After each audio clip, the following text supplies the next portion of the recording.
نحمده ونصلي على رسوله الكريم أما بعد فأعوذ بالله من الشيطان الرجيم بسم الله الرحمن الرحيم قال الله تعالى في كلامه المجيد والفرقان الحميد وما أرسلناك إلا رحمة للعالمين صدق الله العظيم অধ্যকার আল-রায়হান international মাদ্রাসার নুরানি বিভাগ কর্তৃক আয়োজিত আমপাড়া ও নাজেরা সবক প্রদান অনুষ্ঠানে উপস্থিত সম্মানিত অতিথিবৃন্দ, অভিভাবকবৃন্দ, আমার শ্রদ্ধা ওস্তাদ মহোদয়গণ, উপস্থিত আজকের অনুষ্ঠানের প্রধান অতিথি ও উস্তাদে মুহতারাম মুফতি আব্দুল কাইয়ুম মোল্লা সাহেব দামাত বারাকাতুহু।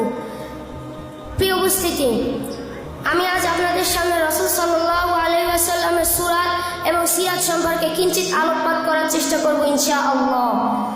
প্রিয় উপস্থিতি, রাসূল সাল্লাল্লাহু আলাইহি ওয়াসাল্লাম কেমন ছিলেন? তিনি ছিলেন মধ্যম আকৃতির সুঠামদের অধিকারী একজন মানুষ।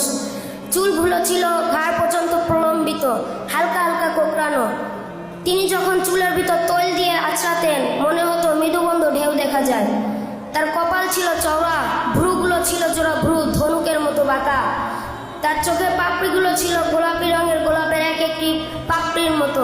তিনি যখন চোখের পলক ফেলতেন গোটা পৃথিবীর মানুষ অবাক বিস্ময়ে তাকিয়ে দেখত, যেন মৃদুবন্ধ বাতাসে গোলাপের পাপড়ি দোল খাচ্ছে। তার চোখের সাদা অংশ ছিল রক্তিমাভ সাদা, কালো অংশ ছিল কৃষ্ণ কালো। তার নাকটা ছিল খাড়া, নাকের ছিদ্রগুলো ছিল ছোট ছোট। নাকের নিচেই ছিল সরু চিকন গোঁফ, গোঁফের নিচেই ছিল সেই গোলাপি রঙের ঠোঁট। তার ঠোঁটগুলো যখন মুচকি আসতো গোটা পৃথিবীর মানুষ অবাক বিস্ময়ে তাকিয়ে দেখতো গোটা পৃথিবীতে যেন বিজলি চমকে আছে। তিনি যখন কোনো রাস্তা দিয়ে হেঁটে যেতেন, এক মাস পরেও কোনো সাহাবী সেই রাস্তা দিয়ে হেঁটে গেলে তার গায়ে জান্নাতে সুঘ্রাণ পেতেন। সুবহানাল্লাহ।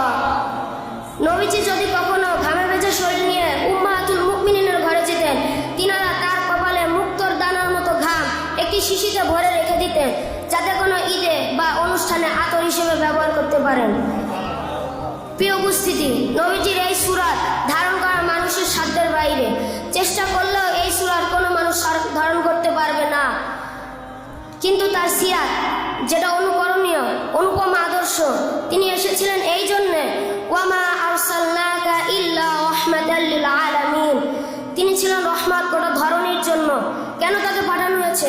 আল্লাহ নিজেই বলেছেন, লাকাদ কানা লাকুম ফি রাসূলিল্লাহি উসওয়াতুন হাসানাহ। তিনি ছিলেন মডেল, তিনি ছিলেন আইকন, তিনি ছিলেন অনুপম আদর্শ, তিনি ছিলেন উসওয়াতুন হাসানাহ গোটা মানব জাতির জীবনের জন্য। সকাল থেকে সন্ধ্যা, রান্নাঘর থেকে সংসদ ভবন, তার জীবনের ব্যক্তি জীবন, পারিবারিক জীবন, রাষ্ট্রীয়